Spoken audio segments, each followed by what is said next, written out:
Hello मित्रों, सुनाइए कैसे हो आप सभी लोग। उम्मीद करता हूँ सभी लोग बहुत अच्छे हैं और हमेशा अच्छे रहें। मित्रों, हमने पहली वीडियोस में देखा arrangement of two photosystems और हमने components of two photosystems के बारे में भी डिस्कस किया।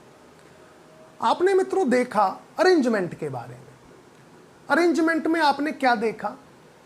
हम सबने ये देखा कि जो थाइलेकोइड मेम्ब्रेन होती है, ये दोनों फोटो सिस्टम्स उस मेम्ब्रेन पर अरेंज होते हैं और अरेंजमेंट कुछ ऐसा होता है।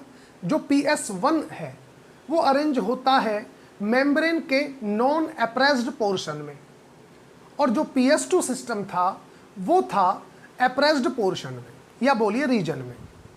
ठीक है ना। और मित्रों, आपने ये भी देखा, ये भी ऑब्जर्व किया हम सभी ने कि थाइलेकोइड मेम्ब्रेन का जो नॉन अप्रेस्ड पोर्शन होता है वो कम होता है और जो अप्रेस्ड पोर्शन है या रीजन है वो ज़्यादा होता है थाइलेकोइड मेम्ब्रेन का। तो अब मैं आपसे एक क्वेश्चन पूछता हूं जो बड़ा ही सिंपल है। अगर आपसे ये पूछा जाए कि थाइलेकोइड मेम्ब्रेन पर PS1 ज़्यादा अमाउंट में मिलेगा या PS2 ज़्यादा अमाउंट में मिलेगा, तो कॉमन सेंस की बात है, अगर कोई पोर्शन ज़्यादा बड़ा है तो उस पर चीज़ें भी ज़्यादा आएंगी और अगर एक पोर्शन छोटा है तो उस पर चीज़ें भी छोटी कम आएंगी, मतलब। ठीक है ना। तो मित्रों, PS1 नॉन अप्रेस्ड रीजन में प्रेजेंट होने की वजह से थाइलेकोइड मेम्ब्रेन पर कम अमाउंट में होते हैं, जबकि PS2 जो है, जो फोटो सिस्टम 2 है, वो नॉन अप्रेस्ड रीजन में प्रेजेंट होने की वजह से ज़्यादा अमाउंट में होते हैं। तो बॉटम लाइन यहाँ से ये निकल कर आती है कि PS1 और PS2 का रेशो क्या होता है। अगर बात हम रेशो की करें, PS1 PS2 का रेशो PS1 के कंपैरेटिव अगर हम करें तो ये रेशो होता है मित्रों, याद रखना, 3:2 का।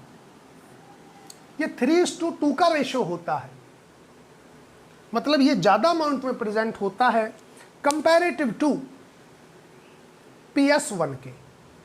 कारण सिंपल सा है, PS1 कहां पर है? नॉन अप्रेस्ड रीजन में, और PS2 कहां पर प्रेजेंट है? अप्रेस्ड रीजन में।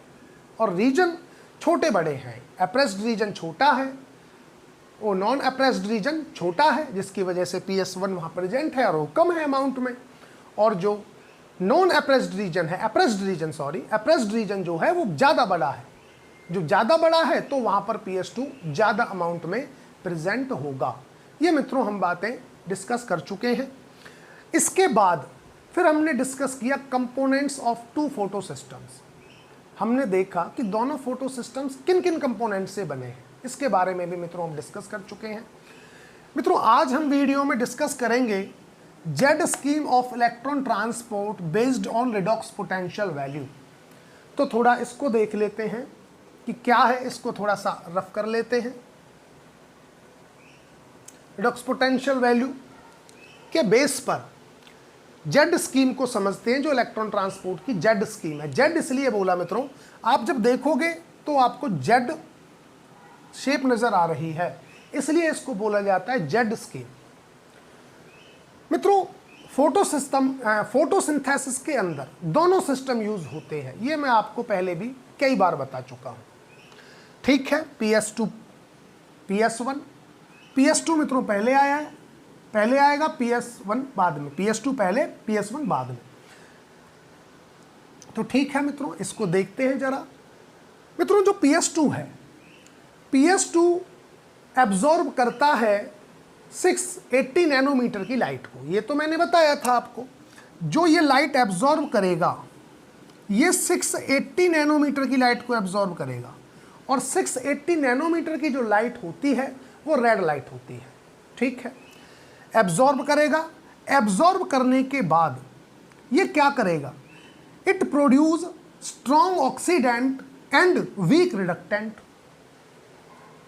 वो क्यों? क्योंकि स्ट्रॉन्ग ऑक्सीडेंट इसलिए प्रोड्यूस करे, इसलिए हमने बोला कि जो ऑक्सीडेंट प्रोड्यूस होगा वो ऑक्सीडेंट ऐसा है जो वाटर का भी ऑक्सीडेशन करा सकता है। जो वाटर से भी इलेक्ट्रॉन छीन सकता है वो ऐसा ऑक्सीडेंट है। तो वो कैसा ऑक्सीडेंट होगा? वो स्ट्रॉन्ग ऑक्सीडेंट कहलाएगा। जो वाटर से भी इलेक्ट्रॉन छीन ले वो तो स्ट्रॉन्ग ऑक्सीडेंट कहलाएगा ना मित्रों। तो हम देखेंगे PS2 सिस्टम वाटर को तुड़वाता है, ब्रेक डाउन करवाता है वाटर का into oxygen and hydrogen ions. इनमें वाटर टूट जाता है, तो 2 हाइड्रोजन आयंस वो रिएक्शन पे होता है मित्रों। यहाँ पे 2 लेना पड़ेगा, 2H2O, तब एक कंप्लीट ऑक्सीजन इवॉल्व होता है। अदरवाइज अगर मैं ऐसे लिखूं तो हाफ ऑक्सीजन आएगा यहाँ पर और यहाँ पर 2 हाइड्रोजन। तो अभी मोटिव ये नहीं है हमारा कि रिएक्शन को बैलेंस करना, हमारा मोटिव नहीं है। मोटिव ये है कि जब PS2 लाइट एब्जॉर्ब करता है 680 नैनोमीटर की लाइट को, या हम बोले रेड लाइट जब एब्जॉर्ब करता है, तब ये ब्रेक डाउन कराता है वाटर को और वाटर टूट जाता है ऑक्सीजन में और हाइड्रोजन आयन में, प्रोटॉन आयन में। ठीक है, जब हाइड्रोजन आयन में ऑक्सीजन टूट गया, अब इससे निकलने वाले इलेक्ट्रॉन को PS2 ले लेता है। मीन टू से लाइट पड़ने के बाद PS2 सिस्टम जो है वो प्रोड्यूस करता है क्या? Strong oxidant and weak reductant. और स्ट्रॉन्ग ऑक्सीडेंट, स्ट्रॉन्ग क्यों बोला ये आपको पता होना चाहिए, क्योंकि पानी से भी इलेक्ट्रॉन को ले रहा है, इसलिए स्ट्रॉन्ग बोला। ठीक है जी, इलेक्ट्रॉन मित्रों गया, आगे मूव ऑन किया, फिर इलेक्ट्रॉन जाता है PS1 को। अच्छा, PS1 कौन सी लाइट को एब्जॉर्ब करता है? PS1 लाइट को एब्जॉर्ब करेगा मित्रों फार रेड लाइट को, मतलब जिसकी वेवलेंथ 700 नैनोमीटर की होगी, उस लाइट को एब्जॉर्ब करता है PS1, और ये लाइट होती है फार red light. Far red light को PS1 एब्जॉर्ब करेगा।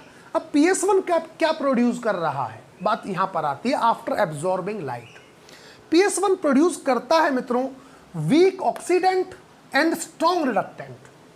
वीक ऑक्सीडेंट इसलिए कि जिसका ये ऑक्सीडेशन करेगा PS1, जिसका भी ऑक्सीडेशन करेगा उस कंपोनेंट का बाद में फिर से रिडक्शन हो जाता है, इसलिए इसने प्रोड्यूस किया वीक ऑक्सीडेंट। और ये प्रोड्यूस कर रहा है स्ट्रॉन्ग रिडक्टेंट भी, क्योंकि इसने एक ऐसा कंपाउंड, एक ऐसा रिडक्टेंट भी बनाया जो NADP को रिड्यूस कर सके। तो NADP को जो रिड्यूस कर रहा है वो कहलाएगा स्ट्रॉन्ग रिडक्टेंट। क्लियर है ना? तो मित्रों इस तरह से PS2 और PS1 दोनों सिस्टम एक दूसरे से कनेक्टेड हैं थ्रू इलेक्ट्रॉन ट्रांसपोर्ट चेन। ठीक है ना? दोनों सिस्टम एक दूसरे से कनेक्ट हैं थ्रू इलेक्ट्रॉन ट्रांसपोर्ट चेन। और फाइनली देख रहे हो आप क्या देख रहे हो? आप देख रहे हो कि फाइनली जो इलेक्ट्रॉन जा रहा है वो NADP को चला जाता है और NADP को रिड्यूस कर देता है, जिससे NADP बन जाते हैं NADPH2 रिड्यूस होकर, और NADPH2 फिर बाद में यूज होंगे मित्रों डार्क रिएक्शन के अंदर। तो ड्यूरिंग इलेक्ट्रॉन ट्रांसपोर्ट NADPH2 बना, और हम देखेंगे प्रोटॉन की पंपिंग भी होगी during electron transport from stroma to lumen of the thylakoid membrane. और वो प्रोटॉन की पंपिंग थाइलेकोइड मेम्ब्रेन के ल्यूमन के अंदर प्रोटॉन ग्रेडियंट जनरेट कर देगा, और वो प्रोटॉन ग्रेडियंट जब जनरेट हो जाएगा तो मित्रों वो प्रोटॉन मूव ऑन करेंगे फिर ल्यूमन से स्ट्रोमा की तरफ थ्रू FO पार्टिकल। और जब वो मूव करते हैं F1 पार्टिकल के थ्रू, तो F1 जो कैटालिटिक यूनिट है वो रोटेट करती है, और जब रोटेट करती है ड्यूरिंग रोटेशन वो ATP से बनवाती है ADP से बनवा देती है ATP। तो इस तरह से हम देखेंगे मित्रों कि कैसे इलेक्ट्रॉन ट्रांसपोर्ट के थ्रू NADPH2 बने और कैसे ATP मॉलिक्यूल्स बने। फिर बाद में इन NADPH2 को जो बने हैं ड्यूरिंग इलेक्ट्रॉन ट्रांसपोर्ट और जो बने ATP मॉलिक्यूल्स, उनको कैसे डार्क रिएक्शन में यूज किया जाता है टू रिड्यूस द कार्बन। वो मित्रों हम थोड़ा बाद में पढ़ते हैं, डार्क रिएक्शन के बारे में बाद में पढ़ेंगे। पहले मित्रों हम डिस्कस करेंगे इसका मैकेनिज्म भी। अभी तो ये केवल जेड स्कीम के बारे में बताया है कि कैसे PS1 और PS2 आपस में कनेक्टेड है। तो कैसे कनेक्टेड है? Through electron transport chain. आपसे पूछे स्ट्रॉन्ग रिडक्टेंट कौन प्रोड्यूस करता है, तो आपका आंसर होना चाहिए PS1 produce strong reductant. PS1 produce strong reductant after absorbing फार रेड लाइट। पूछ ले कोई एग्जामिनर, ये बताइए कि वीक ऑक्सीडेंट कौन प्रोड्यूस कर रहा है, तो आपका आंसर होना चाहिए PS1 produce weak oxidant after absorbing light. और कौन सी लाइट? Far red light. आपसे एग्जामिनर पूछ ले अब ये बताइए कि स्ट्रॉन्ग ऑक्सीडेंट कौन प्रोड्यूस कर रहा है, तो आंसर होना चाहिए PS2 produce strong oxidant after absorbing light. और कौन सी लाइट? Red light. पूछ ले वीक रिडक्टेंट कौन प्रोड्यूस कर रहा है, तो वीक रिडक्टेंट प्रोड्यूस कर रहा है PS2 after absorbing red light. तो मित्रों इस तरह से एग्जामिनर आपसे डिफरेंट टाइप्स के क्वेश्चंस बनाकर पूछ सकता है। आपने अगर चीजें कंसेप्चुअल समझी हैं तो आपको कोई प्रॉब्लम नहीं आएगी आंसर देने में। अच्छा, आपसे ये पूछ ले कि ड्यूरिंग इलेक्ट्रॉन ट्रांसपोर्ट ऑक्सीजन का इवोल्यूशन कहां पर होता है, PS1 पर होता है या PS2 पर होता है, तो देखिए कहां पर हो रहा है। तो ऑक्सीजन का इवोल्यूशन होता है मित्रों PS2 पर, ना कि PS1 पर। ये याद रखना, PS1 पर ऑक्सीजन का इवोल्यूशन नहीं होता, वो केवल PS2 पर हो रहा है। तो मित्रों ये था। अच्छा, इस रिएक्शन को हम बोलते हैं रिडॉक्स रिएक्शन। रिडॉक्स रिएक्शन क्यों? क्योंकि इसमें दो ही चीज देखने को मिल रही है।